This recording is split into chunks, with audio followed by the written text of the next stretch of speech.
Hey guys, this 10-time award-winning children's book author Darren Henry, aka the Kid Biz Educator, and I'm tuned in today with the Wolf Den podcast. We're talking about entrepreneurship, financial literacy, and life skills. Once again, 10-time award-winning author Darren Henry, and I'm with my guys at the Wolf Den podcast. I got hella problems. Don't need no shovel handle, dirt with choppers. You get your issues, try killing me. Eliminate all contenders, talk about ending me. Got Glocks and Drakes, them bullets sped out 'em. Yeah, the mortician can't get the lead. How you guys doing today? We are back on the Wolf Den, and today we have Mr. Darren Henry, 10-time award-winning author. How you doing today, Mr. Darren? And I'm blessed, man. I can't complain at all. Welcome, man. welcome. I'm happy to be here with you all. Welcome to the den, man. Welcome Thank to you, the man. den. Thank you. We're pretty excited to have you here today Yeah, because this is honestly right down our alley. Yeah. Especially with our viewers and Yeah. business podcasts, right? We want people to come up and do things in the community, and Yeah. so tell us, we starting off the podcast a little bit different now. If you were an animal and you could pick any animal that you wanted to be, what animal would you be and why? I'll be an eagle. You didn't even have to ask me. That's my favorite Oh animal. man, this is the I'll be- second. I'll be an eagle only because eagles go through a lot of things just as much as we go through things within life. It's a period of time where an eagle has to fly to one of the highest points in the highest mountains, shed his beak, and when he Mhm. shed his beak, that's like a testimony because he has to go through excruciating pain, had to go through a lot of critical things, and it takes your mental to be able to get through that. So I choose the eagle. And on top of that, so they soar the highest, but also I saw something saying a crow was pecking on the eagle's neck, and instead of the eagle fighting back, the eagle continued to soar higher and higher to where it got to an altitude where the crow couldn't breathe. Elevating that level. I like that. I like that. So you Yeah. keep on climbing, keep on going up and up. Yeah. I like that you said that though about the eagle with the beak. Just for our viewers, if they don't know this is another little tidbit Yeah. about that information. So they also take out their claws too? Yeah. Like they have so to rip off their beak and their claws So they have to rip off their claws first, and then they have to peck at a rock, something really With their really beak? with their beak to That's- break their beak, so it could grow. It could be able to grow back sharper. and so like what happens? Either the eagle either thrives or it dies, huh? Yeah. It's a life or death situation, but I also look at it as a lot of people throughout this world and throughout society goes through those same exact type of situations where some may walk into the cave, some may see the light, but some may not make it to that light. I go. So with that being said, do you have one of those experiences where you had to overcome some type of triumph in your life that was kind of took you to the next level that you had to overcome? I think more for me, I could say the passing of my grandmother. My grandmother passed away in 2024, and I didn't even know the mind state I was going to be in when she passed away. So I decided to write my entire book collection in one summer, and it took a lot of emotions and a lot of not just skill, because it's not always the skill. You can be the most talented person, but mental health is really serious. Yeah. So it took a lot of me being able to find peace within the things that I was going through. That was actually tragic to me. Was your grandmother kind of like your rock, like growing up? Yeah. So my family is very small, you know what I mean? And my grandmother, she was like the center of the peace in the family, She Held was, everybody together. Usually how it is. Yeah. So now that she passed on, I had to make sure that me accepting her passing wasn't for pain. It was fuel for my purpose, Yeah, I like that because I know a lot of people, they look at death and they like think of it as this sad thing, right? But like Yeah. at the end of the day, man, we got to move on at some point, right? And Yeah. I feel like death should be celebrated. Like I tell people all the time, I don't want y'all crying at my funeral whenever I'm dead or whatever. Think I want about y'all, the good times. I want y'all having a good time, partying Yeah. and dancing. You know what I mean? I'm being serious. Like I don't want nobody crying over me. Like y'all have a good time. I had a great life. Like let's celebrate it. Yeah, Don't be all sad about it. Unless something tragic happened, and then I go too early or something, you know what I mean? Hopefully that's not the case. Yeah. And if it is, hopefully it's I'm jumping off a cliff or something and it's for sport, trying to live, right? Trying to live or die, right? Yeah, man. Why you looking all crazy like that? Why you like, oh, what, that's throwing off? Like, what you? I was just. It'll be real hard, but I'll try not to cry. It's Yeah. criminal, man. So is this where it all started off? Was in 2024? Whenever you that's whenever you started. That was your first book in your first collection. So the first time I decided to even become an author was I started off as a second grade math teacher. I was a second grade math teacher at an all boys school called Smothers Academy. I stopped working there. Once I stopped working there, I poured into entrepreneurship. I started a tax company. I've been having my tax company for 10 years now. And You all over the place. That's I crazy. also started a vending machine. I moved to Atlanta, started a vending machine business and an Airbnb business. Me and my business partner, great business partner, by the way, we sold both businesses. And I wanted to move my first mentee I ever had when I was a teacher. I wanted to move him out there from New Orleans to Atlanta just to Okay. show him a better life, something different, a new environment, And 12 days before he was supposed to come to Atlanta, he passed away. Damn. So that kind of pushed me back into a space where I wanted to teach kids. I wanted to be able to teach kids something, but I didn't want to go back into the classroom. So there's a gym here. There's only a few things that live in this world forever. That's music, books, and film. So I sat down. I figured that out, and God allowed me to figure that out to where I decided to do books. And once I got into books, I actually dedicated this book right here to him. I dedicated the Awesome. book to him, and he's also the main character of the book. So let's actually start talking about the book. Yeah, man. So this book, I would guess it would be for any type of kids, grades. What were we looking at? Grades like 5 through 8, or more like Honestly, up? I feel like this book touches every level, Okay, all the way to adults, because you'd be surprised how many adults don't understand those simple concepts. how the concept, small concept, can lead to a great impact. So, Yeah. I call it a universal book, because if parents take the time out to read the book to their kids, I'm not just educating the kids, I'm also educating the parent as well. So I call it a 2-for-1. Hell yeah. Yeah. So it's 8 steps. I remember seeing. So you want to walk us through some of those steps? I know. I can't I can't Don't tell you give it too much in information. the direct yeah. order, but I know some of the steps is small goals. Creating small goals lead to you being able to accomplish big goals. So if you have big goals, you minimize that big goal and you write down what it'll take to get to that goal, and you take those small steps to lead into that goal. So once you get to your major goal, you'll be able to reach it by just taking the smaller steps towards it. You don't And always have to take a big leap. You can take small steps. Yeah, I like that though. Like you can actually like kind of track and see though too, like what it took to actually get here, right? Yeah. Because yeah. that's where a lot of people get miscombobulated and confused, or have a misinterpretation of running a business. Yeah. Everybody just wants that quick paycheck or Yeah. that quick payday, and I'm gonna start this, and then all of a sudden I'm gonna get paid. But like it's not just easy 1, 2, 3. No, it's not just and it's Well, no, not. oh, ahead, my man. bad. Go ahead. I was going to say it's good to make big moves, but only if they're calculated. Because like you Exactly. said, that's why the small steps are important, because at that point you can measure, like all the things we've been doing, If talking you have about to take a U-turn or not. Yeah. Oh you know? yeah. 'Cause listen, if you take too big of a jump, hey, it could be that last jump like Nick said. It could be off the cliff. Don't Yeah, want to be man. taking that last jump. Yeah. Another one of my favorite chapters is discipline, and it's a lot of things people don't understand when it comes to discipline, and I still battle with it with myself to this day. But discipline is something that really helps you be able to engage with the deeper you, and the deeper you is the person that you see yourself to be in the future. So in order to just take those frustrating steps of being able to detach your emotions when you have things to do when it comes to your business, I'll be able to help you. But I'm big on discipline, man. Big. Yeah, I would think discipline is one of the biggest things. Like, we've been struggling with it. Like, we're in a competition right now to see who can lose the most weight, right?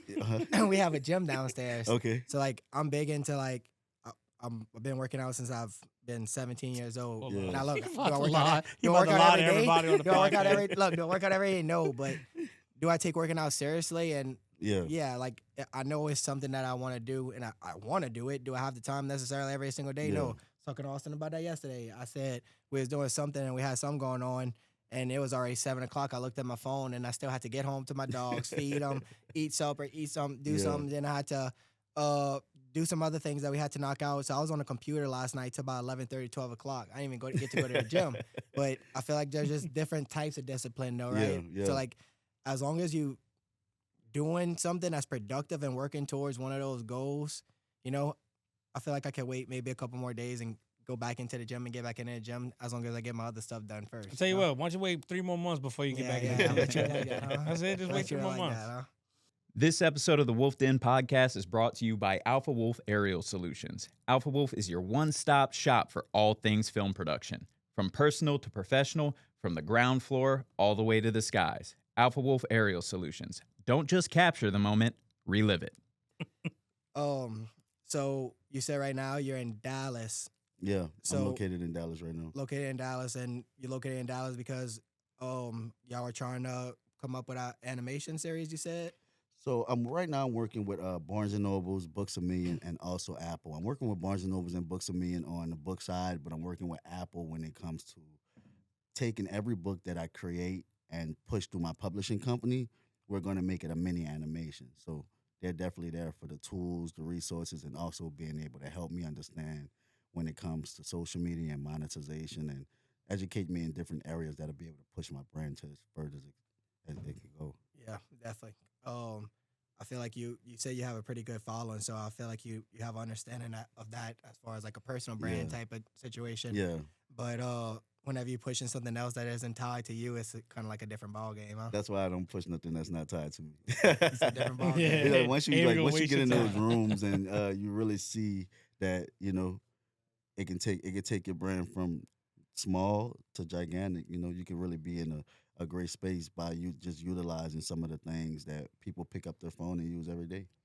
Do you meet some good connections going out to Atlanta and Dallas and like that you still connect with? You know? So I lived in Atlanta, I lived in Houston, I lived in Dallas. I ain't gonna say I always moved around, but when opportunities come knocking at my door, I always take the best opportunity for me. Right. But along that journey, man, I met so many great people, great mentors, and you learn more even as an entrepreneur. That's why I want a lot of people to read this book, because you learn that it's going to be the people you never even met before that's going to be able to take your hand and walk with you on that journey. Sometimes we allow our emotions to be so tied to the business that we take everything personally. But as soon as you learn how to detach your emotions and gain some emotional intelligence, your business goes skyrocket to the top. I like that. You know what I mean? That's good Look at stuff. Austin's Oh, looking- no, I'm just like, Austin's man, that's looking at me right now, and he's like, "Oh, yeah." I'm like, hey, you got it going on. I mean, dang. Yeah, man. How many copies you said have been sold so far?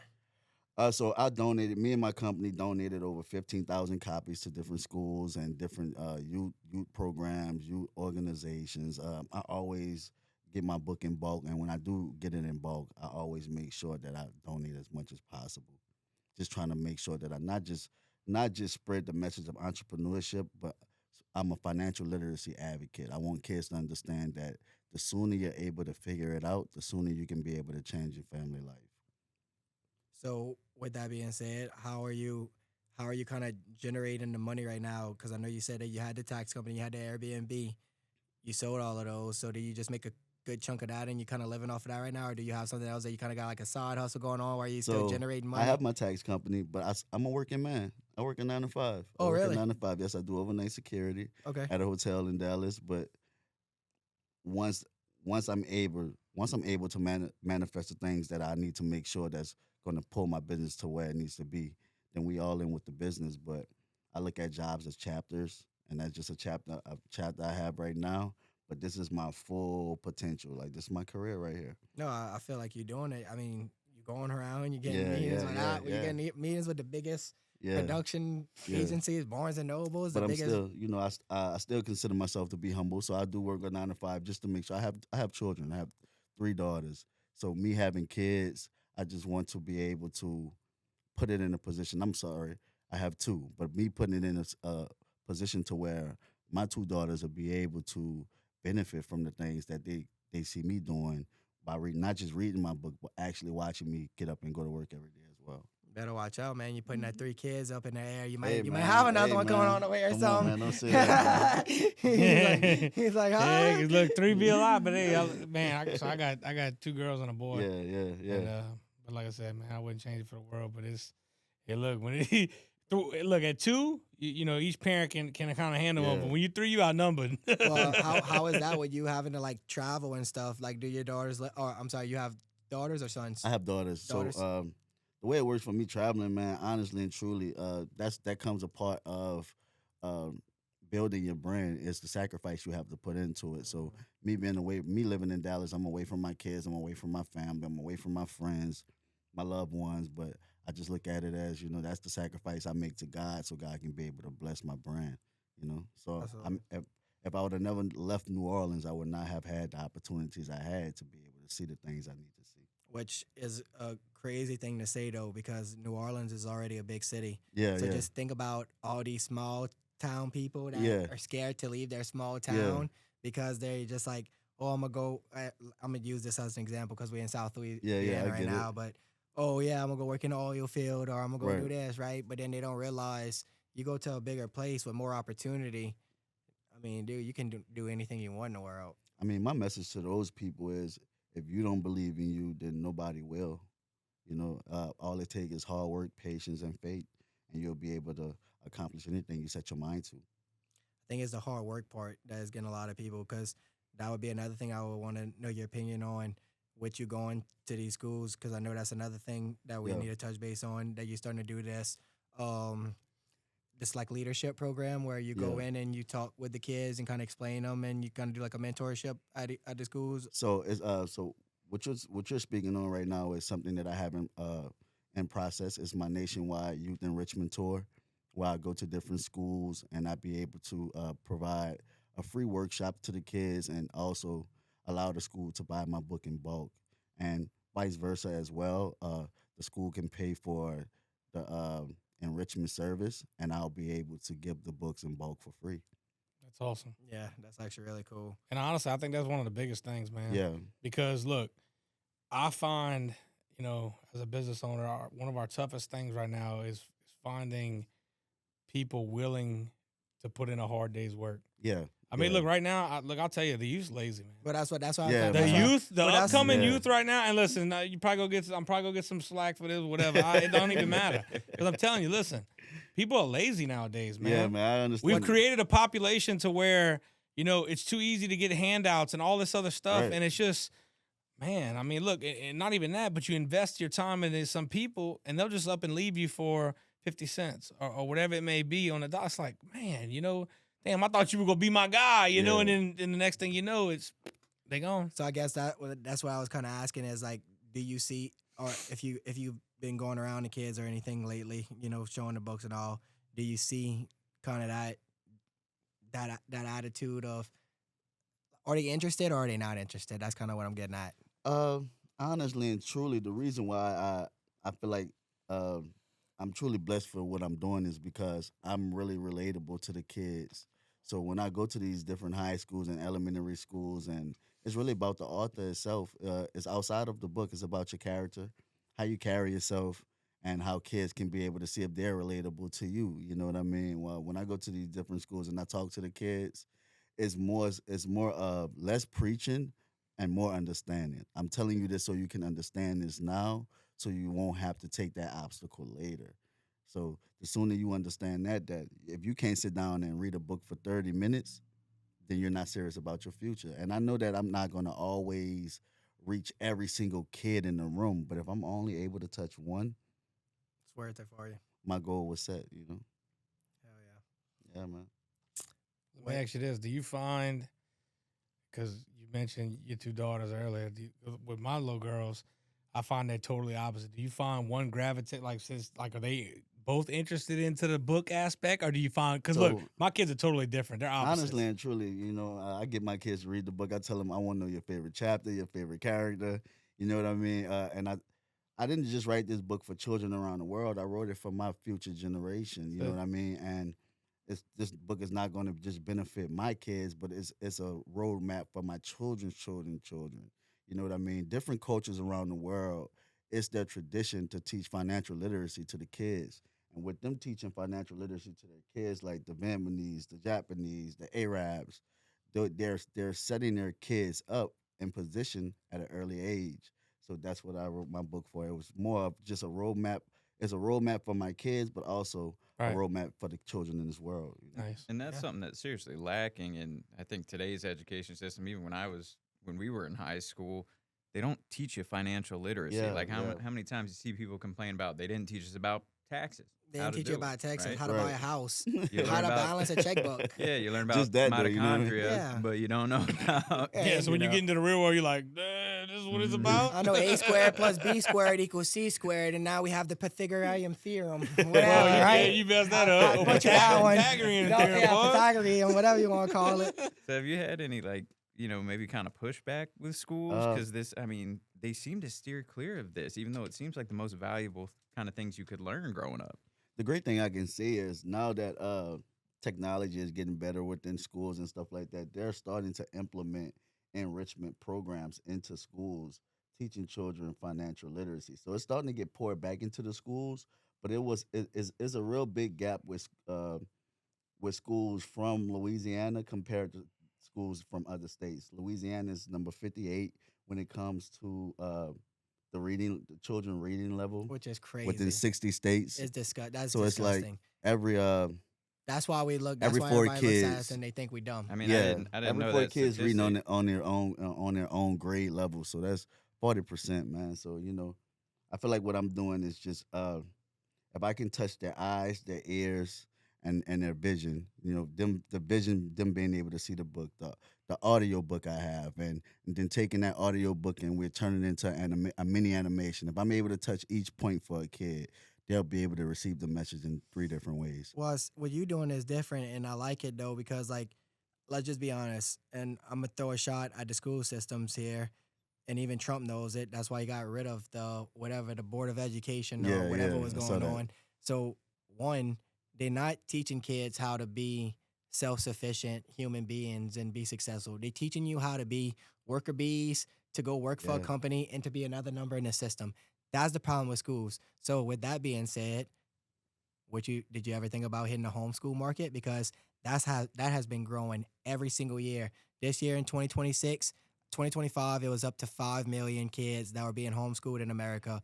And that number jumped from, I want to say in 1990, it was like in a lower, only like 10,000 or 20,000 kids that was being homeschooled in America. So just in this past, let's say like 1995 to 2025, that's a 20-year span. What we looking at right there? How many million of a uptick in homeschoolers? So is that not a big market too for you? Or is that something that you never even checked out? Honestly and truly, I thought about the homeschool market, but I feel like this book deserves for everyone to be able to see. No, it. yeah, for It's sure. it's not too much pulled against public school or non-public schools or homeschool. But I would love to be able to touch the homeschool market. I would love to be able to touch that market to be able to just help those kids as well. But Yeah, I mean, I feel like it's such a big market and it's only growing. And I feel like it's because of the things that we're talking about right Yeah. now on this podcast is, they're not giving us the tools that we need to be able to go out and be successful humans. right. A lot of these kids, man, these days, they get to college and they got to go back and take the basic core classes because they don't know.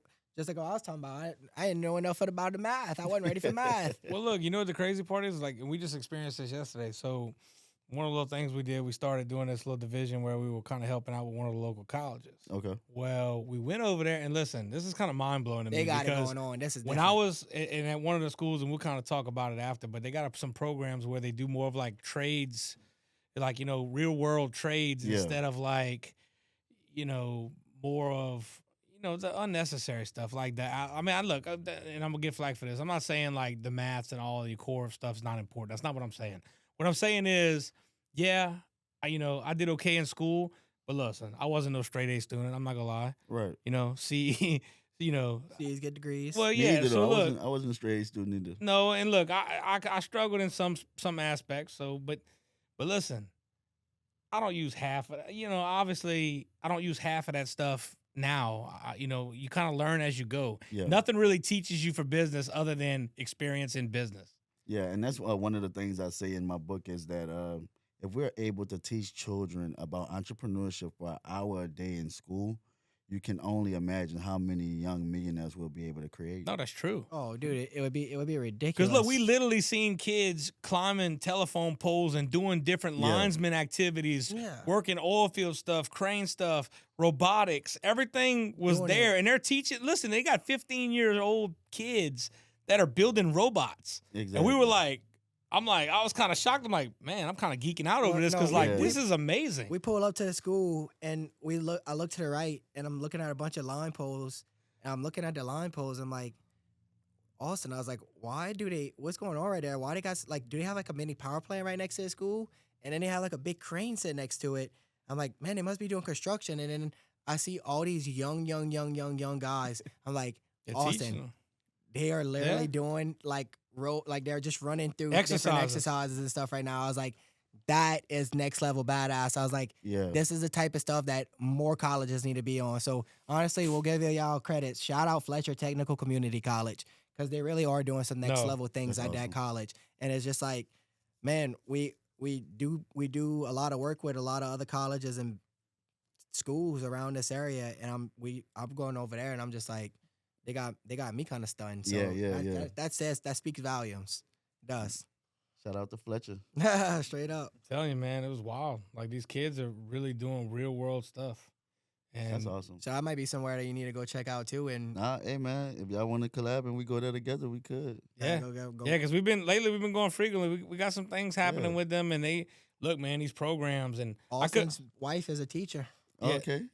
yeah, she teaches at a elementary school. So yeah. that's I have enough- teaching in my family too. My sister, she's a teacher at our alumni at Nicar okay, High School. She's a teacher there. My brother's a basketball coach there. So Well, that's just a connection, though, that Yeah. I might be able to. it's Yeah. all good, That man. book- get that yeah, book over there. absolutely, We can man. talk Oh after. no, We can yeah, talk we're- after. yeah. Dude, that's what I'm talk saying. after. Well, Like, I'm over here selling this, man. Well, no, I'm no, look, gonna help you out. Hey, You know what I listen, mean? hey. no, but real stuff. I mean, look, this is the most important thing for our youth is to get them interested into entrepreneurship. I mean, I'm telling you, like that's the future. I mean, it really is. Listen, I wish. Look, and you know, my grandpa was my biggest mentor. You know, and it's kind of crazy because you know you go through these different things where, you know, he taught me everything I know about the business side of things, and my dad too. But you know, I kind of palled around with him, and my grandpa showed me some different things, and you know, he's kind of on his way out, man. He's 92, and it's crazy. So kind of we started this thing together, this one company, and you know, he never really got to see where I'm at now because he's been out of it for a little bit now. But you carrying the legacy. But I'm carrying it on. But if Yeah. I would, it was crazy, and I wish I could, because he wouldn't even understand right now if I would tell him any kind of numbers or whatever we doing. Right. But it's you know, if one thing I wish my grandpa back then when we started could be right and say, "Hey, I'll just show him what I got going on." He'd be like, Right. it would amaze him. Yeah. But you know, I know, I know deep down he. Austin starting to remind me of the movie, and it was, I believe, No, it wasn't F1. Not F1. It was the other one that they made, Ford versus Ferrari, and Oh, it was, yeah. Ford versus Ferrari, and then the guy he takes them in the concept car that they drive in, and like really puts the horsepower down, and then the dude is just sitting in the passenger seat, like the owner of Ford, and he just starts bawling, crying like a baby. And the dude's like, "You see?" And then he was like, "I just wish my dad was here to see what we've been able to build and create." Yeah, Like, he man. reminded Crazy, me, Talking man. about I I think the love that's awesome, original bro. Ford. the Ford versus Ferrari. Yeah, Yeah, he's talking about like his grandpa. yeah, who his started grandpa. Ford, or Who, his yeah, dad. correct. I think that's awesome though, man. I think, you know, it shows not just your character, but that's your purpose. You know what I mean? And that's the biggest thing that I would love for society to be able to gain that concept is let's break more generational curses. The more generational curses we're able to break, the more generations will be able to live off our success in the future. That's it. Even that, and then too, what I would want to see more of is kids don't understand. They just think that, oh, I'm gonna go to college and I'm gonna whatever. Oh, and then, yeah. oh, I'm gonna buy a camera and I'm gonna become a content creator. And all right, let's just be honest. In 5-10 years,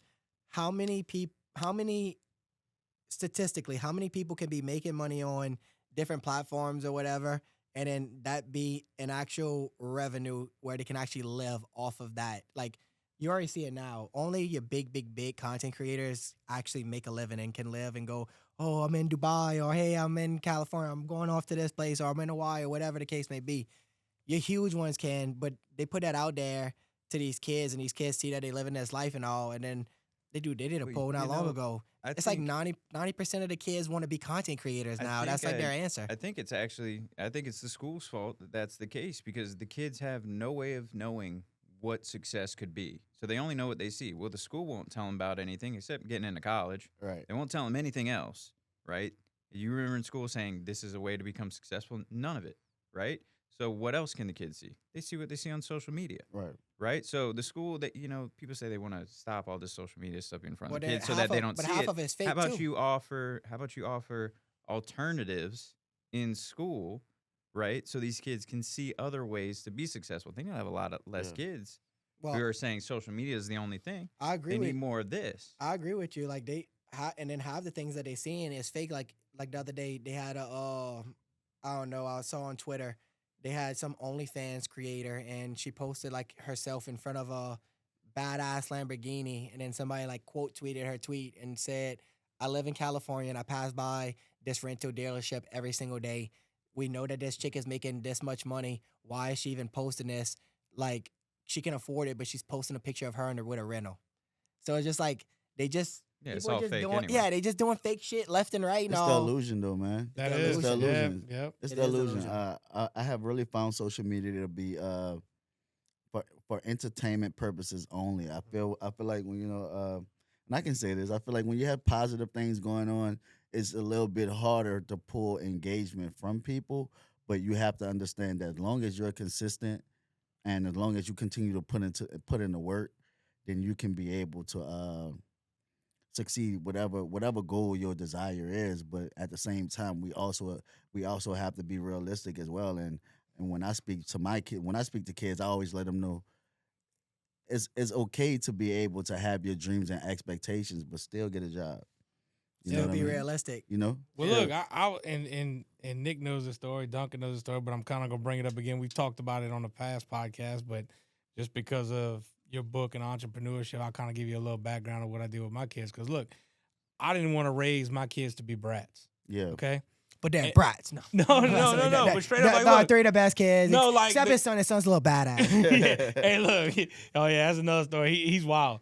But look, my kid, we'd walk into the store and I was tired of them every time. Oh, can I get this? Can I get this? And Yeah. look, some parents are gonna say, oh yeah, but I'm gonna give my kids everything. Well, that's fine. Do that. That's cool. I'm not saying, listen, my kids by no means are neglected or anything. Like they have nice things. Okay. Yeah. I got them a whole farm with all kind of animals and stuff and that kind of thing. But look, They eat Nobu for breakfast. yeah, no, like, look, but I taught them how to work for things, okay? Yeah. So we did a whole thing. We got a bunch of chickens. We got like 80 chickens, and I set up the whole thing Yeah. to where they collecting eggs. Look, they're getting like 15, 16 dozen eggs a week, Man, that's okay? crazy. So we collect them. I built them a farm stand where our neighborhood's at, and these people, they clean the eggs, pack Come them up by in and cartons, people put them buy? in. I built them a little money box, everything. Oh, They got that's them a whole fire. little business going. That's Look, awesome. they selling. It got so crazy. Finally, I had to tell my wife. I said, "Look, like we've been just giving them money, like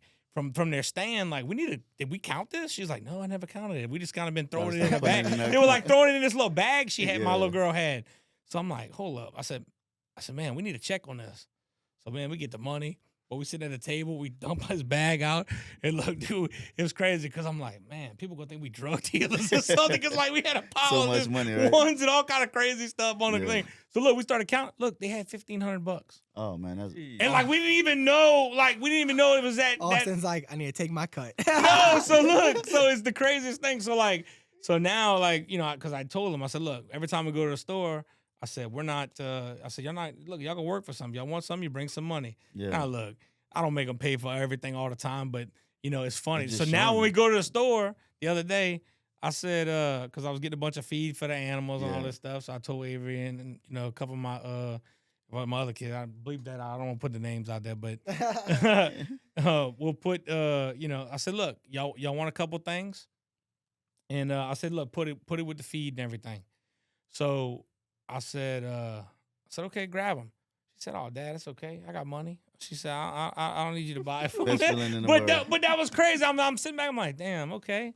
It's just showing. Shut your ass up and put it on the I car. put it in the buggy. Yeah, but I'm like, look, but that was cool because, like, you know, it's got them thinking, like, hey, like, you know, I'm like, okay, I'm succeeding at something, you know. Yeah, Kinda get that real point. lesson though. It was a real life lesson. Because listen, other kids come and see what they're doing, and they were like one of her friends the other day came to the little farm. They were hanging out playing and seeing the little business thing they got. Oh, now they doing wanna look. try to go do well, some no, lemonade stand. well, no, whatever that's it cool. be. Like, look, so her friend was like, and they were asking questions like, "Oh, how y'all doing this? How y'all doing this?" So like, it got him interested into doing a little Yeah. business like that. But that's what it takes. It takes one, and it's just a snowball Yeah. effect. But think about this. This is all I'm gonna say right here. If more things like that would be happening, dude, the whole United States of America would be healthier. We wouldn't Yeah. be getting all of these processed eggs and these processed fruits with Nah. that start with 4O-non. Okay, so that means that you spray this type of pesticide, this type of killer, this type of Yeah. bacteria, whatever the case may be, dude. I wish more, like, cause we get our eggs from Austin and all, Yeah. whatever, we get our eggs and stuff, and then if he ever has like vegetables, fruits, whatever, you know, Right. whatever we can get from him. But dude, think about it. If y'all would have the whole community, like the whole, Well, no, neighborhood, look, like y'all wouldn't real- have to go to so- Walmart. That's the next thing we're fixing to You do. know what I mean? Like, so they want to we do a garden every year. So I got a garden that's probably 100 and something feet long, maybe 200 feet long Yeah. by 9 rows. We Like, can have mini farmer oh markets yeah, over like there, look, but- we got a whole thing we about to plant. So they, All right. I make them do all this kind of things. Look, sometimes they'll you know, and it's funny because they'll, oh, Dad, we're tired. I said, no, that's okay. The animals are hungry. So Right. I said, I don't care if y'all tired. Y'all want all these ponies and all this other stuff. yeah. Y'all go on, grab the feed, let's go, and then we can go. Yeah. Hey, that's real. Now, I like that. That actually brings me to my next question for you, which is, do you have in your books, or have you considered, if not, any kind of practical application that kids can get out of this, like maybe projects in your books or anything where they can apply it in their lives currently? Because a lot of these are good So, for later in actually, life, but That's a great question. And actually Yeah. a great idea too. When you read the book, you're gonna actually see that there's characters in the book that have they're inquiring about starting a business, and the teacher is explaining different businesses to them. Like, I have a lemonade stand inside of the book. I like that. I have Okay. one- I Hey. have one of the kids. She started she's really good at doing hair, stuff like that. Then I have another one where it talks about another kid selling candy at school. Just small, different practical things. I broke it all the way down so it could be super simple to not just kids but to everyone, so you can understand, like, just a small business like a lemonade stand can be turned into a really good business. You gotta be careful with that. With the one about the kids selling candy, candy at in school. school? Yeah, Because yeah, I'm yeah. gonna tell you now, I was one of those kids. I wasn't selling candy. So what I did, and this is gonna be funny, and if anybody from my childhood watches this podcast and y'all see this, I hope y'all do, because this is funny as fuck. I'm sorry for cursing about that on that one. Bleep out that curse word.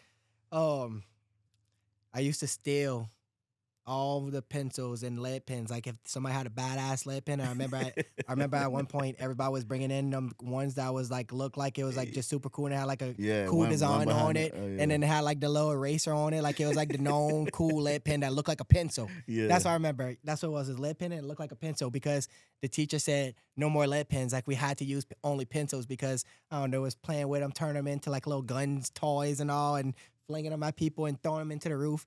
Well, I went around, and for like 3 weeks straight until they caught me, I was just jacking every lead pen that was like badass or whatever from everything. And then I would go back and I would sell them for $1 to just different That's people, crazy. whoever it was. And I got away with it for like 3 weeks. And then finally one of the teachers had called me and they're like, why do you have so many lead pens in your backpack? And I'm talking about, I'm in like the first grade right now. And I'm like, you know, people just let me borrow them. So I said something stupid like that. But no, I was Yeah. flipping stolen lead pens. That's crazy. But the FBI's coming after me now. I don't think his book's teaching the kids how to sell stolen goods. Yeah, I no. think that's just a youth thing. Yeah. That was just a Yeah, me thing. you just a badass But kid. I did hear Yeah. things about kids selling candy in school and getting in trouble for it or whatever, just because like the school's not making their cut off of Yeah. it. Right? Oh, look, everybody need with to the cut. Yeah. Funny.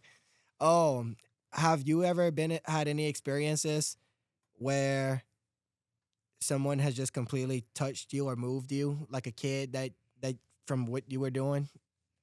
Uh, honestly and truly, a lot of kids be in my they come in my DMs a lot and always tell me their stories and stuff like that. So Hey, I that's remember really, you teaching my class, yeah, stuff like yeah, that. yeah. That's just so that's when once you start receiving those kind of messages, it makes you feel fulfilled and makes you understand that what you're doing is actually an impact in the community. So I'd be grateful for those kids because it's one thing to speak in front of them, but before I leave, I always write my Instagram down for kids to be able to follow me back. And once they see, you know how kids are though with social media. So Mhm. once they see your social media, then they start understanding that maybe he do know what he's talking about.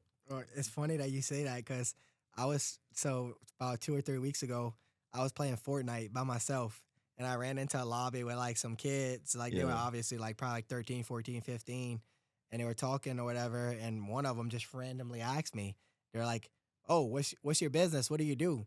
And I was like, and I just like was thought for a second. I was like, hold on. I was like, I'm not telling these kids. I'm not talking to these kids. Like I was like, I said, how do you know I have a business? And I was like, cause like, and this is like literally the first time I ever like I just got Yeah. into a lobby with these kids, and I was like, how do you know I have a business? And they were like, oh well, your username, and you know my username is it's Lone Wolf LLC. Yeah, yeah. So I was like, Mm. I was like, all right. I was like, oh, I own a marketing company. They was like, well, your name, your business name. They told me that. They was like, they gave me a little smart ass response. Yeah. I was like, all right, well, I was like, said- yeah. Kid said, yeah, Well, stupid. No, just wait. It gets worse. It gets worse. So I tell him, I'm like, yeah, I own a marketing company, and then I was like, I also have a podcast. I was like, if y'all want to see like who I am and who y'all playing with, and check us out, go check out the podcast. Yeah. Well, one of these smart little fuckers go and look up Oh, the they going, podcast. look. No, he went and look up the podcast while we on the thing, and he's like, oh yeah, man, actually y'all do have good quality. Y'all look like you got it going on and all. I was like, yeah, man. I was like, we try. I was like, if y'all talking to want to know anything about business, shoot us a follow and y'all might learn something. Yeah. This little kid goes, "Pah, I ain't following y'all. Y'all got 400 followers. This many views on the past whatever many videos." He's like, "Y'all shit." I was like, Oh, man, I was like, crazy. "Fuck you, little kid. I'm getting out of this lobby." He said, and you suck at Fortnite. I was like, "Hey, yeah." Oh no, that's what it really was. I ended up getting like 17 kills in it, and I was like. I ended up before they left out the lobby. Obviously, I didn't say "fuck you, little kid," but I was like, before I got in the lobby, I was like, They hey, know your channel. Well, I was like, no, I was like, well, yeah, I was like, hey, I was like, my podcast might suck, but y'all suck at this fucking game. And then I fucking got out the lobby. I'm talking to some 14, fighting with these beating with some kids. 14, 15 Triggered year on old. some kids online. Hey, like, then I realized now my fiance, she always is She's getting like, on my "Nigga, ass. who you yelling who you at?" yelling? I'm yelling, fuck! Oh, screaming and shit. I'm getting Getting on bullied mad. by a bunch of 12-year-olds, man. Yeah. That's crazy. Nah, that's funny as hell. Bro. Hey, y'all the only people I told That's this so to funny. in the rest of the world now. Dude, that's so wild. But that's funny though. Dude, kids are something else these days. Man, tell me about it, man. Something else. Damn, man. How long ago you taught, by the way? It's been a while. I think it's been over. I'm 36 now. I was about in my early 20s, 25, 26. I'll say about 10 years ago. So some of the kids you taught are probably like They grown. college and They stuff grown now. now. So they Yeah. And they still reach out to me to this day. I Mhm. can honestly say that. I can honestly say they still reach out to me this day. Even when they see what I have going on, they always commenting and stuff, always engaging. But yeah, I taught at an all boys school called Smothers Academy. That's in New Orleans. It was in Metairie. The school closed down, Metairie. but it was in Metairie. It was an all boy public school. Yeah. I know they had some all boy private schools. I didn't realize they had a public one. Yeah, so it was one of the first all boy public schools. It stayed open for about 3-4 years. And then after that, shut down. Is there a reason that they separate like the boys and the girls like at that, around that? Because they do that for a lot of the schools out there. I've Honestly, I noticed. don't know, man. To be honest with you, I really, really don't know. I just know that specific school was trying to show the public schools, the Orleans public school system, and even the Jefferson Parish school system that you can have an all boy public school because normally all boy schools are Private. Yeah. Well, I'm just wondering, like, because I'm genuinely curious. Like, was the disadvantages and was the advantages of having an all boys or all girls school and having them separated? Because like I know of the ones that they have in Baton Rouge, but then like they do a lot of their stuff together. Like one of the schools is down the road from the other one, and like they'll like do events and stuff and then get together and stuff. But it's just like, I don't know. Is it just because y'all they're growing teenagers with hormones and they don't want them thinking about getting with Susie or Sally or with Henry or John or whatever the case may be? You know what I mean? I don't know. I think when with little boys is more of you get to really see their full character when a little girl not in the classroom. You know what I mean? You get to really know who that little boy is. Some little boys like to play it cool because they like this little girl and stuff like that. But when it was just all boys in the classroom, I was able to learn everybody's character. That actually makes sense. Yeah, kids less worried about looking cool and more Yeah, worried yeah, about yeah. And it was doing really, well. yeah, that's really what it was about. That's actually that makes sense. I can see that. Yeah. It's actually pretty interesting. And at all girls school, they can just be gross. I'm not sending my daughters to all girls school. My sister went to one, and her friends, they are nasty, man. They act like guys. It's the worst. It's probably worse. Oh, yeah, worse than guys. I said, why do you want to go to an all-girls school? They're like, oh, it's just girls, so you don't have to shower. You can just leave your hair messy, stuff like that. I'm like, damn, what ugh. kind of school? No, No, that's 10 times worse. We ain't got to shave our legs. Yeah, nah, man. That's wild. What you see where you see yourself at in the next 5 years as far as this goes? Oh man, I've been doing this for 5 years now. So my next 5 years, I expect my next 5 years to be really, really blessed. Super grateful God put me in the position I'm in to be able to do the things that I'm doing, and I see more books being released under my publishing company, more tours. I also see the animation side. You know, I have 30 books I already wrote, and those same 30 books are going to be released under my publishing company. And every book that's released under my publishing company is going to become a mini animation.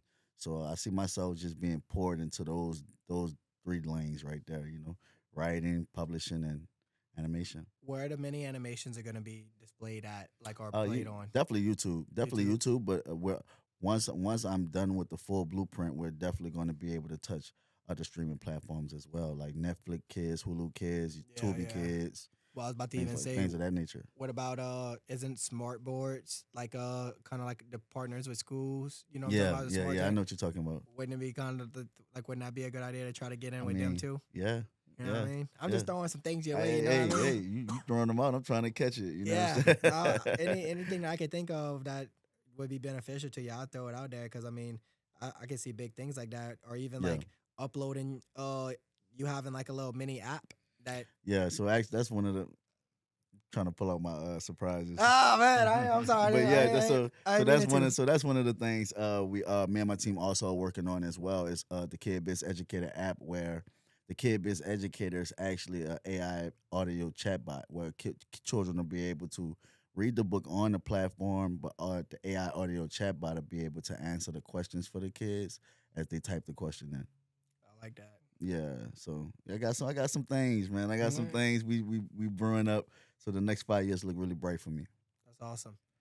So with the books out, you've been doing any like kind of book signings and things like that? So that's that's another reason why I'm making the tour a yearly thing. I got you. It's because I took so much time out to not just develop just one company, but the publishing company and the animation company, so I can make sure that my foundation was really sturdy. So now I'm ready to be able to tap into like the PR moves and even more now. Yeah, that makes sense. Once we start the national tour, we're going to be I'm going to introduce the tour on the news, to different newspapers. So it's going to be a real community thing. It's not just about touching the schools, but I also want to make sure that I touch local news stations and also touch us local news editors as well. So how does that work then? Once you publish the books and like you're going on tour, are you gonna stop your 9-to-5 job, or you could tell them like, hey guys, like I need to take a pause. I have like some bigger fish to fry. Truly, man, the grind don't stop, man. The grind don't stop. But I'm grateful for the job that I work at because they do give me time to do things, and I also have, you got your sick time, you got your your paid time off and stuff like that. But like I told the companies I'm working with right now, Barnes and Noble's, Books A Million, and Apple, once they cut the right check, then we ain't got to worry about me working. That man gonna say. I got the flu today. Forever. Forever. It's I got new that strand. 24/7 bug. Yeah. So, Well, another good question for you is, where do you get the inspiration to even come up with some of these ideas? Like, I know Duncan talks about, and I know this is probably a question that you would probably even want to hear, how you get writer's block a lot whenever you're coming up with ideas for your channel and what the things that you're doing. yeah. So I personally, I don't have writer's block because I'm not writing. Yeah. So like, how do you deal with that? I was Like, about to say you are the block, bro. Like, I think writer's block don't survive within my mind too much. I try to make sure that I write about. So I don't just write about entrepreneurship. I don't just have entrepreneurship books within my catalog. I also have books in my catalog teaching children how to be able to help their moms during postpartum depression. Because postpartum depression is a real thing. So I have another book teaching kids how to be able to. I wrote a book for my mom, and the name of and just when she made 52 years old. So the name of the book is called 52 Reasons Why I Love You, and it's about kids doing 52 free things to show their love and appreciation to their mom. So I'm just trying to bring it back to like the old days where we was able to show our parents and our guardians appreciation without having to always commit $1 to it. So I'm trying to teach kids not just entrepreneurship, but life skills as well, to where it helps your character. It's your morals and your principles as well. well, it's all about how you carry yourself. And Yeah. I like that a lot. I just feel like these days, not all kids, but a majority of kids, you see it. I see it all the time. If I'm in a store or whatever, they'll scream and talk to their mom. However, crazy, it's crazy, and I'm just like, man, dude, I remember if I would have talked to my mom like that, I would have got slapped across the face. I would have got a belt to the ass, whatever the case may be. I would have been kneeling on rice. That was just one whooping. Then the one at the house was a whole. Yeah, nother one. exactly, right. That was the light whipping at the store, and you got the real one whenever you got to the house. So it's just like, oh, that's really great that you're trying to get these kids, because a lot of these kids these days, man, they don't have that direction. Yeah. And I don't know what it is. I don't know if it's because of the screen time that they have in these days and the amount of influx that they watching these things, and they just absorbing all this violence that they have. And, like you said earlier, it's a lot harder to sell something whenever, you're doing positive things. People are less likely to share those things. But the second that you go up and share something negative or something bad, everybody's seeing it. It's across every platform. well, look what's Everybody in the happening town now. knows. And look, kids are obviously very influential. So especially with this new AI stuff, like you don't Yeah. even know what's real or not. So Right. they look, because what, your brain don't fully develop to what you past 25. Right. So I mean, come on, like these kids are seeing all these crazy things and thinking this stuff is real, when in fact it's like, come on, man, like Well, I saw a thing the other day, and it really kind of it didn't surprise me. It made a lot of sense, and I was like, damn, I can't believe I never really thought about it like that. But a guy was he's a teacher, and I think he was talking on another podcast that I watched. I forgot where I really saw it, but he said something along the lines of, I really watch and be careful what I say around these kids, because these kids believe anything and everything they do.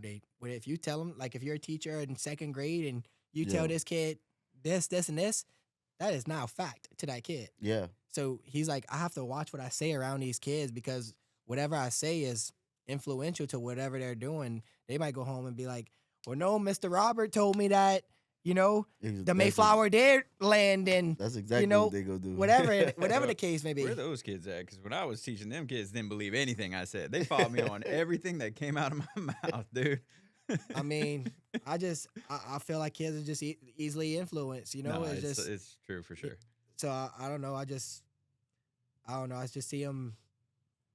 They repeat a lot of things that they're told, and when you understand that they're at a younger age where they receive a lot and repeat a lot, it makes you aware of what you're doing and who, the character you're presenting to Or them. even who they're surrounding themselves or who's around them.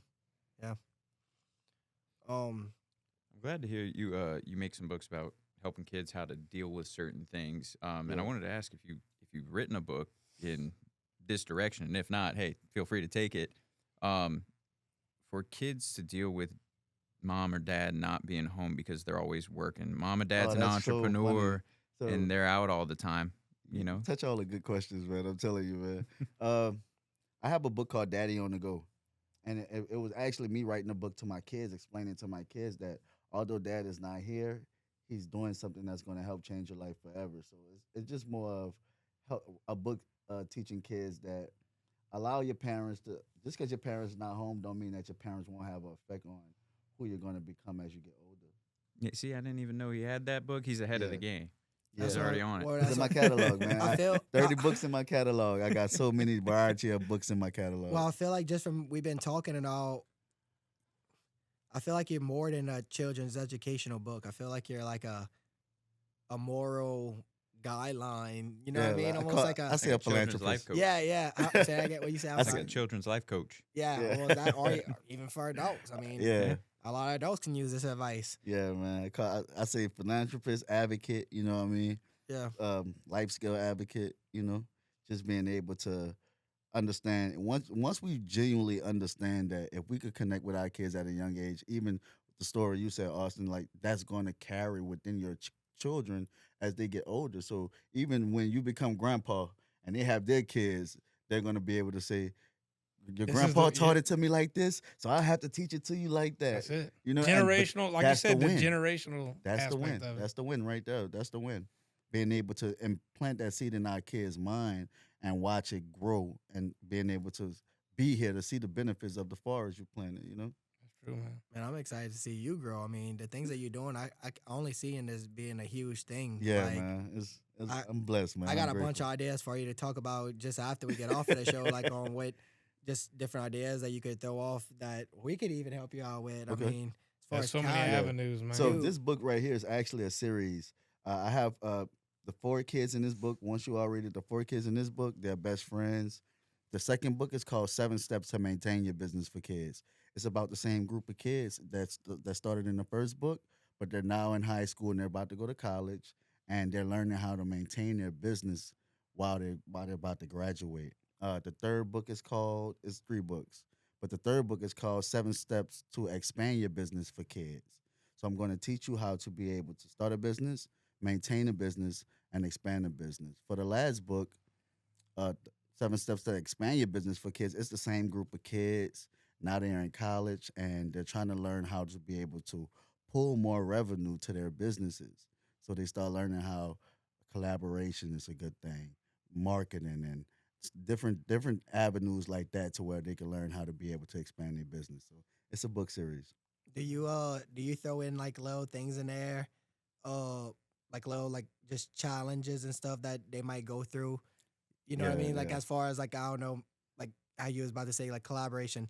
I like that you say collaboration. A lot of people they look at other people doing the same thing as them and say, "Oh, that's competition." No. No, it's So, not when competition. I Like tell- let's get together and let's grow together.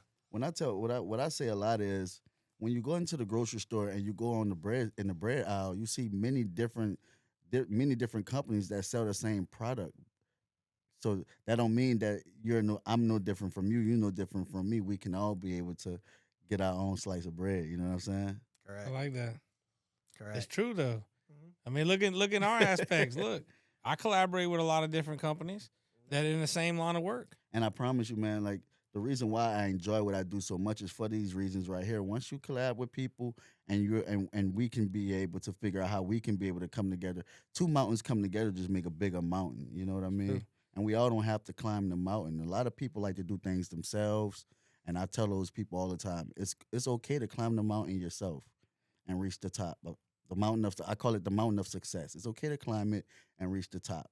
But when you're able to connect with people and collab with people, you don't have to climb that mountain no more.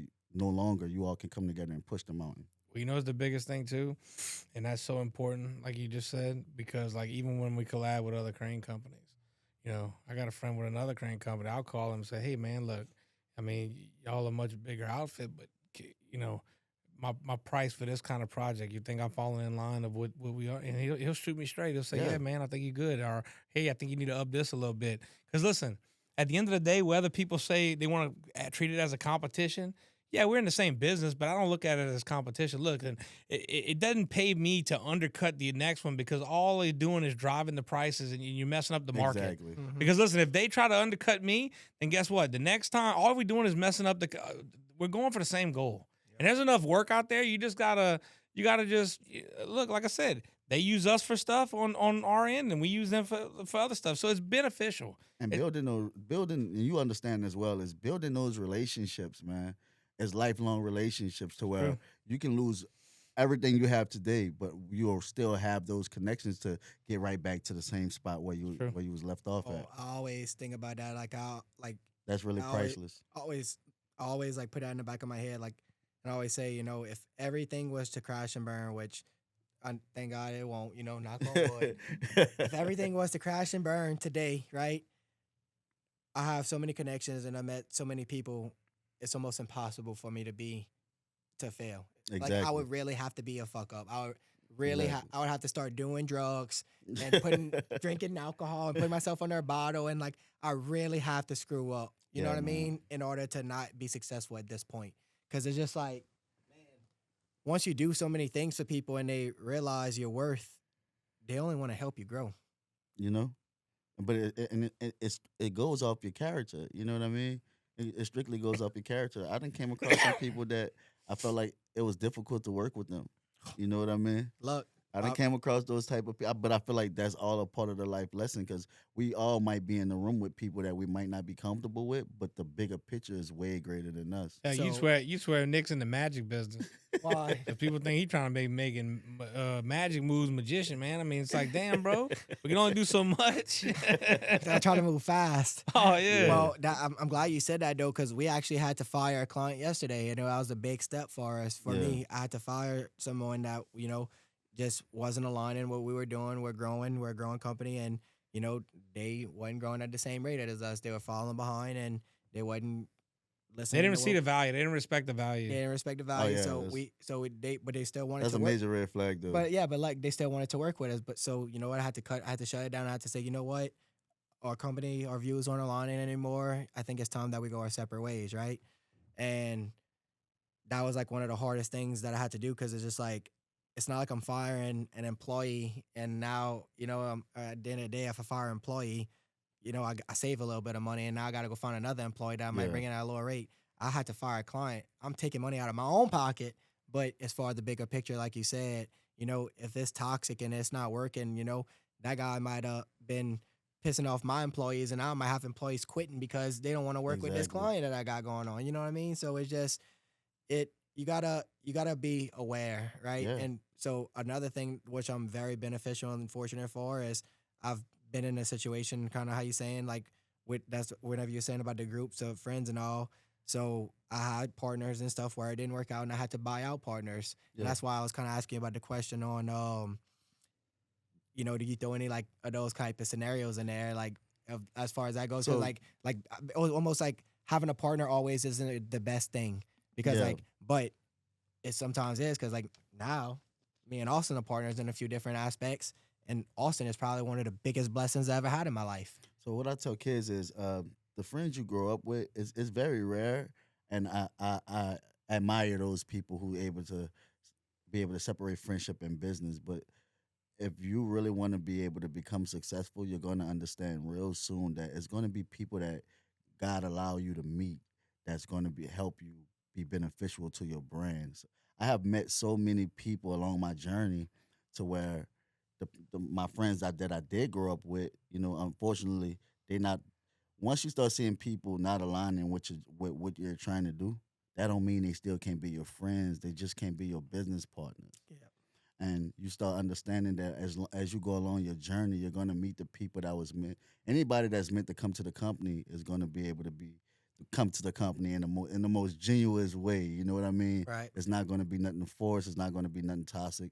So even when it comes to business, when it comes to alignment is very real. So yeah, that might be someone that you had to release, but you release them so you could be able to continue to have the good energy that you need. You know what I mean? Yeah. So, Have you found along your way as you become more and more successful? 'Cause look, it happens in every way. Do you find like some of your friends that you used to be friends with kind of didn't kind of align with your path. They kind of not so much. I'm not gonna say hating, but you know what I mean. Nah, I get what listen. you're They saying. hating in the same aspect. They hating like, in private. Like yeah, they kind of like they're like yeah, bro. We Screw glad what you- Darren got going yeah, on. Yeah, like I hate kinda, that moment. You know, kind of just not. Cause look, at the end of the day, nobody really look. People hate on success. Yeah. I'll be honest. This is. I'm gonna put in a better term, okay? Nah, I understood everything I Well, said. yeah, no, yeah, but for the viewers, right? People love you whenever you're just starting and you're just starting, right? You're at the bottom level, you're at rock bottom. Nobody gives a fuck about you whenever you're about in the middle until you're about all the way at the top. That's how. That's. Hey, am I wrong? Am I wrong? I can honestly say to you guys, I can honestly tell you all, they did a very good job with masking it for me, man. Because I don't think my friends are haters or anything. It's just that I'm going through a season not right now where my company is my main priority, and I'm not able to be home to be around everybody. So when you're not around your friends for a while, you kind of feel disconnected. But the love's still there, man. I love my friends, man. I love my partners. They're the bros, but at the same time, what I'm doing is going to change my children's life forever. That's the type of mentality you need to have. That's a lion mentality. Yeah. I like to call it. You ain't thinking like everybody else. Yeah, man. Cheat. So I'm grateful for him, but at the same time, we got to do what's best for our legacy. Duncan, hit him with a good author question because I know you got to have something. You walk us through the and we talked about it a bit off camera, but the publishing process. You said you started with a different publisher and then opened your own. How'd that go down? The first, so when I was living in Atlanta, I reached out to a publishing company in Houston called Black and White Productions, and that was the reason I moved to Houston so I can be more hands on with creating a book and learning the process of the business of just having a book and manifesting that book into the publishing side as well. So I signed to him. The woman name is Miss Nikki, and Miss Nikki have about 33 authors. I was the 33rd author to sign to her publishing company. So this wasn't a small publishing company. She had stuff going on, So super grateful for her because she was one of the main reasons I learned about the publishing side. So my book did so good at a short time. We didn't expect it. I definitely didn't expect it to do as good as it did. So once things started revealing itself and the book started becoming more successful, she started teaching me the publishing side of things. And with her teaching me the publishing side of things, within that 1 year, I already had my mind made up that I wanted to start my own publishing company. So I'm sorry, I'm not meaning to cut off that conversation. good. I just was reading right here. So you was basically raised by your mom and your grandmother. Yeah. So that's why you're so well mannered and well kept up, and I mean, smell good and nice, and So all right. Yeah, I'm definitely a reflection. I was of about that. to say, No, I'm not hitting on him. You don't I'm smell- just saying. You smelled that, man? No, Hey, Nick's like, No, he smelled good when he walked in. I almost gave him a compliment. He almost did. He's dropping some Nick good my knowledge. dude, on man. the Nick my publishing dude. Look, side. I'm reading. I'm reading and learning. Nick's being creepy, bro. Like, My bad. I don't mean to be creepy. Look, I'll scoot over. Nah, It you makes you good, feel bro. more You good, comfortable. man. You You know? I didn't want to good, interrupt your man. conversation, but you smelling nice, bro. I don't mean to change the topic. Yeah. man. Look, y'all keep on going. I just. My bad. I didn't mean to be. I didn't mean to make things awkward, guys. and that dude's gonna be walking out the thing. Hey, all right, see y'all later. No. He walking out like this, walking out backwards. Like, all right. I don't trust them white dudes. No, We're gonna- fuck that. We're gonna have to start moving guests back to the chair so they get a little distance from Nick. It's almost like Nah, when I man, walk Nick my in. dude, man. I appreciate you, man. I appreciate you, man. Hey, My cologne is bond number 9. Bond number 9. man, you don't ever give away your secrets though, It's like good, that. man. See, I'm one of those people. Like I just told you, we could be on the same aisle. We could share the same bread company, and we still Right, gonna be able to eat, man. Nick's gonna be spraying his fiance with that cologne this weekend. Oh my god, Crazy work. dude, bro, y'all crazy. Crazy work. Now y'all talking crazy now. Now y'all talking a little too crazy. Yeah, man. I'm sorry, though. I really didn't mean to cut you off. I just had As to. far as my publishing company, though, just to get back things on the topic. As far as my publishing company, I've been having my publishing company for about 4 years now, and my publishing company pushed me into creating my nonprofit that I have. So I have a nonprofit organization called the Kid Biz Educator Reading Rights Foundation. And what we do is we donate books to different government facilities like schools, libraries, hospitals, churches, detention centers. And the books that we donate is my book. So having the publishing company, I'm able to provide the material so we can be able to donate through the nonprofit. So do you publish other people's books as well? I mean, yeah. So the way it works with me is if we're going to collaborate, if we're going to collab on a book together, then we're going to go through my publishing company. But I don't just take other people's material and publish because it's just more work on myself. Okay. You know what I mean? But if I'm going to put the work on myself, I want to be able to not just be the co-author, but I want the book to go through my publishing company. Tie your name to it. Yeah. What do you think as you build and become more established, can leave your day job and everything, you might look at, dropping the ladder down for, some of these young kids you're inspiring who might want to get published? And Yeah. I mean, so that's really one of my main goals. Is I just know that with me having so much material, I do have people that come to me wanting to collab. Like I just collabed with a grandmother and a grandfather. One of my mentors, him and his wife came to me about their grandson. Their grandson just passed away. His name was JoJo. He was 3 years old and he was autistic. And we just finished the book through my publishing company called Living with JoJo. Living with JoJo. And it's an autistic book teaching people, educating people his day-to-day life, his day-to-day routine, and what it when it comes to autistic children, the things that they have to go through on a day-to-day basis. So it's a really good book, yeah. Well, that's becoming a bigger and bigger thing, though, too, because, I mean, with the stats and stuff that come out, a lot more kids are being born with autism these days, right? Yeah, and I'm sorry, y'all, to correct myself. The book is called Living with Autism, The JoJo Story. The JoJo story. Yeah. Yeah, man. I would like to check that book out, though. Maybe we might be able to understand Andy Man a little bit better, huh? Where he's at right now. He's rolling around here somewhere. Yeah. Hey, Andy's funny. He'll walk up to you. Yeah. The first time he ever met Austin, so he was the guy actually you met downstairs. Oh, that was on the okay, computer. okay. So he's actually autistic. Okay, So, I didn't know that. yeah, you would never know that, but you know it. You're gonna know it because he's gonna tell you the second he meets you.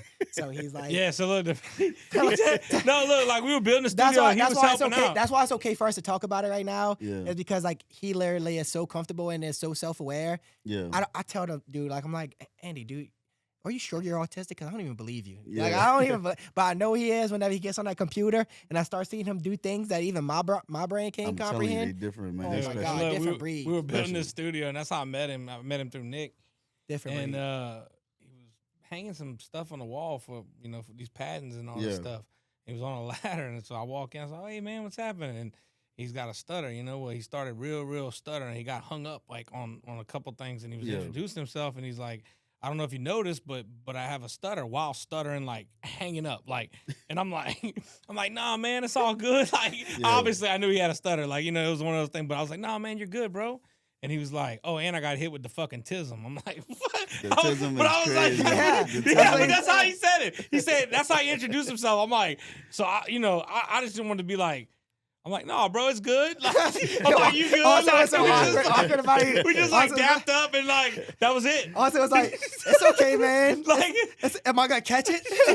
I'm like, "No, bro, you good?" Like, and then we just began helping him work, and then like that was it. But Nah, Yeah. dude, Andy's funny. We love Andy. Andy, he can do things that we can't even imagine on doing, and we are so Yeah. grateful to have Andy here. But yeah, man, I'm surprised he didn't come in here yet. He didn't come in the booth yet, Brant? No?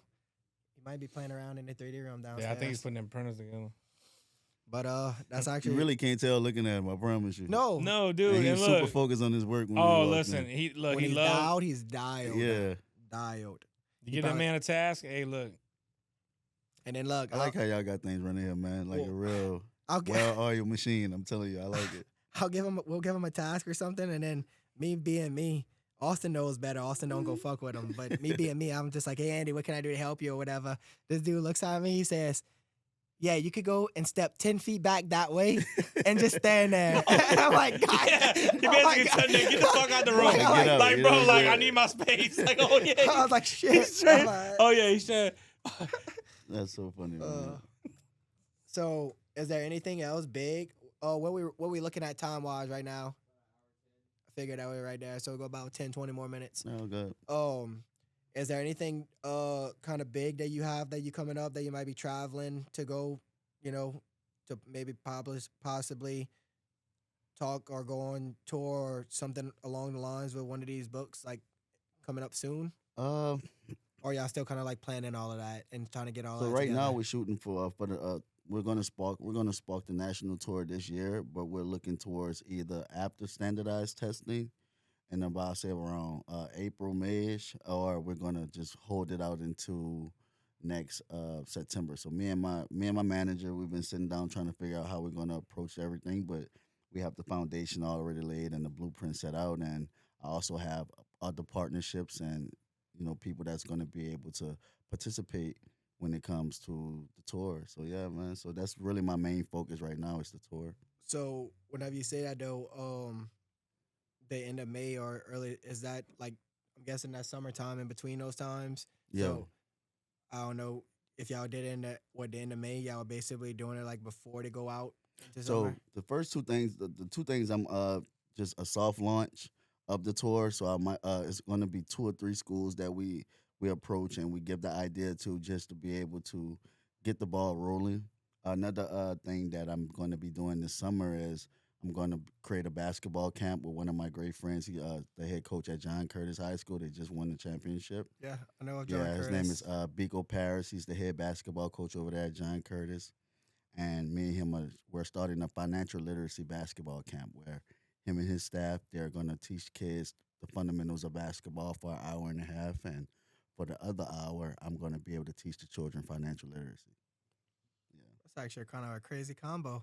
yeah, Sports and learning. yeah. Because we walk into the NIL era and just helping children understand that although basketball is the goal, you can still be able to change your life And with earn money while entrepreneurship doing it. as well. Yeah. Have Yeah, you ever Zim- thought? Have you ever thought like after you do kind of like different, cities around the U.S. Yeah. You think about ever going international? Kind of. Yeah, man. Okay, yeah, I man. thought, yeah. I'm booking 85 foreign countries, man. I want to be able to at least touch some of those countries where my book is and be able to, have that experience. I definitely think international. I can see international in 5 years. How was that Yeah. process of going on translating? Like you had to go and translate your books into all of these other languages, I'm assuming? So, and honestly and truly, it's more of once you touch the publishing side, you'll learn about the different platforms that you have to be able to go through, and they'll do it for you. Oh, nice. Yeah, Yeah. that's actually probably way better than probably back in the old Yeah, days, yeah, you know yeah. what I mean? So 'Cause- technology definitely changed, man. yeah, I was about to say because 85 countries. I mean, how many different languages is your book in? Do you know? 85 different languages. Oh, that's what it is. Is 85 yeah, different languages. 85 different countries. You know what I'm saying? That's crazy. 85. So each country, one thing I did learn is each country has its own Amazon. You know what I'm saying? And Did not with realize that. each country having its own Amazon, my book is on Amazon. So you can go actually to Amazon and Oh, get them to push it different And- ways. yeah, Oh, that's cool. So but also everything that's on Amazon now is being pushed on Amazon in other countries as well. So all they have to do is just type in the title and it'll pop up. So do you? I'm guessing you also take advantage of like the other platforms too. Like I know they have a platform. I saw what's his name? I think it was Speed talking about it. Like he has like a social media, but like only China's social media that he posted some of his videos on, so that he gets whatever, and then he can go and got a comment or whatever. But I get only- what you're saying. Yeah. Do you mess with any of that or no? Not yet, really. Honestly, just through my publishing company, I deal with the companies that I'm already dealing with with the distribution of the books. Mhm. But it's a great idea to be able to think about something like that. Yeah, I so was I just- can be able to tap into that market Yeah. as well. But we building the skyscraper right here. We building it one brick at a time, man. You about to start learning some different Yeah, languages. yeah. You gonna be speaking Uh, Japanese. You might come. I'm gonna have in. the translator in my hand. Have Put you- my meta glasses on. Yeah, there you go. I was about to say. So have they? I mean, obviously the books, out there all over the place, but they're in digital form too. I'm Yeah, guessing. yeah. I have it in digital form. I got y'all when we finish. What you? I got some know you digital wanted- copies. You was about to Actually, ask I'm me gonna something. bring you all some. Did you ever physical think about? copies. Now this is crazy, which I know some artists don't like to do their own. But did you actually think about reading? Or did you have somebody else read the Oh, Ginger? I have a narrator. Okay, I was about to say Her- you her didn't name want to is- do it Her yourself. name is Nancy Grayson. Yeah, I have a Okay, narrator. I was about to have a say because that narrator. would be hard for me too. I don't know if I could do my like if I would ever write a book or do something like that. I don't know if I could. Yeah, I didn't want to actually read it myself. Once I Okay. found the narrator, I found she really she has that voice to where I remember my teacher putting the audio tape in the cassette She's got and you that hit right. press and play, Yeah, and she has that type of voice. But we used to follow the audio through the cassette tape and without with the book in our hand and going through each chapter like that. So. But hell, now with AI, you can have Morgan Freeman read it. You get what I'm saying? You can have them Well, all. I mean, I could tell you like one of my like deepest childhood memories is like sitting down for like a teacher and then like that teacher voice of her just being in a soft spoken voice and reading Yeah. a book to us. And like that was like one of my favorite times, like probably more favorite than like going and playing at recess and all. Like just whenever the teacher would sit down, like That nurturing like, voice. yeah, that I nurturing know there, you, just man. they're just relaxing. Like, and I could listen to that book and fall asleep in about 5-10 minutes. and then go catch me in steal the some more pens, huh? Damn. I'm trying to think if is there anything else that you want us to hit on that we didn't hit on yet? Honestly and truly, I think we touched everything that I'm doing. Kid Biz Educator, R5 Productions, the Read and Rise Foundation, my national tour. Let's talk about. Do you have any stats on any stats on as far as how many books is actually out into the world right now? No, I don't have the logistics of every book where every country that the book is in.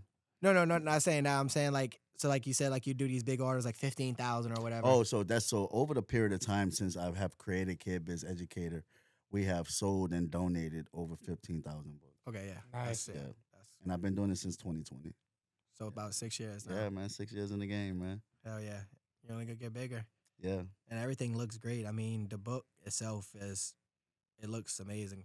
Thank Like I you. said, the animations too. It looks like I don't know if any of the viewers know, but I know that's a big thing right now. It looks like K-pop Demon Hunter animations. Yeah. And I mean, that's one of the biggest things in there. So I mean, if you're able to get that type of quality, you so obviously you got something learn going really on. quickly. You can have a great message, but if you don't have good illustration, then there won't be eye catching to the person. Now, Yeah. let me ask you this. You mentioned 2020. It just kind of sparked something. So Yeah. Obviously, to everybody out there, 2020, that was kind of a weird time, obviously, That's 'cause of COVID, COVID, right? Yeah.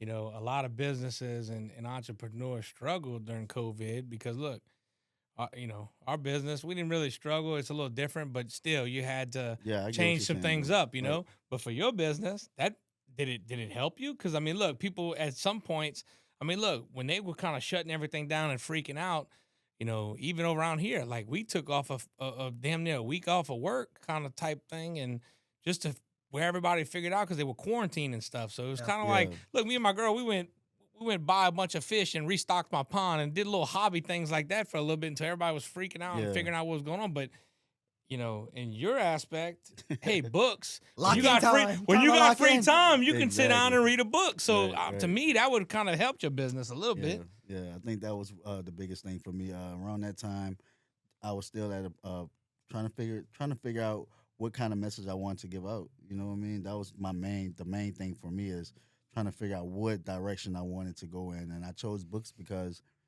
we all don't know what an author looks like. An author can be your average day Joe. You know what I mean? So Yeah. I wanted to be able to give that message to kids as well as just you can really put your mind to whatever you desire to put your mind to, because who says this person has to look like this? You know, That's true.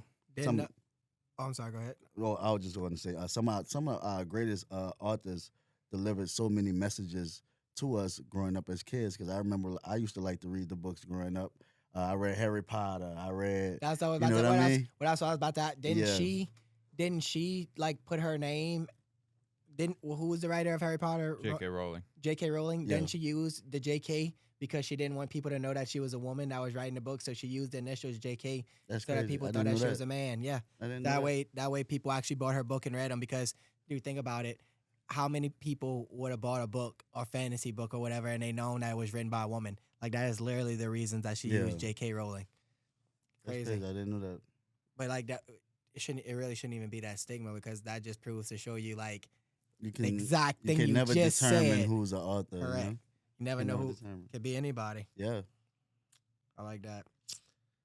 I think that's pretty much everything. Then you want to go ahead and look at that camera right there, the one that's in the middle of those two, and shout out everywhere that people can find your socials, where you located at, where they can find your book. All right, guys, this is Darren Henry, the Kid-Based Educator, 10-time award-winning author. You can find me on Instagram at KIDZBIZED. That's KIDZBIZED. My book is on 475 platforms. That's Apple, Barnes & Nobles, Books A Million, everything that has a book. Once you go on Instagram, you can click on my link. I have every book where my book is distributed at on that link. So follow that.